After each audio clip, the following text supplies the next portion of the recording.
Welcome to VIH Q&A session where I'm going to answer all your questions which is related to cybersecurity or even in the tech industry, right? So let's get started with the questions.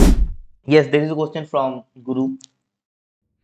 If organization already conducted a code review, SAST test, penetration testing, security audit before deployment, why do bug hunters? Yeah, basically see, basically there is two things, right? I'll tell you one story about a client that I was having.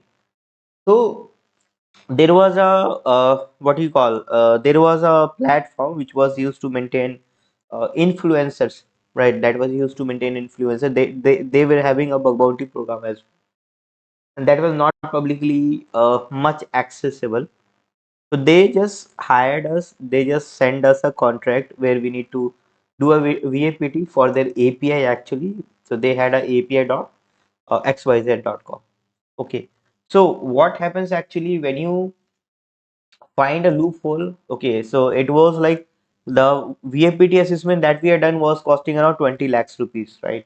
But like we had a good connection. It was our first client, so we had done below 1 lakh. That is very shocking because cybersecurity is very high price domain, right? So 1 lakh is very less, right? So but in that to create some sort of relationship with the client, we just made it under 1 lakh. But here, if a bug hunter is going to do that specific thing, then probably he's going to get around 20K, 30K. So getting a VAPD from a company is very professional, right? You're going to get a lot of lists, going to get a lot of analysis and all those things. But a bug hunter is going to hunt bugs for you. Okay, sometime it might be free because you're going to list them on their website. That is the first thing. The second thing is it will be costing you a lot less. That's why companies are preferring bug bounty program, right, to get the things done in very less price. So this is what. And bug hunters basically try to hunt on a specific thing, right? Basically, when you open a bug bounty program, then most of the company is going to expose a lot of things where you can find a loophole, right?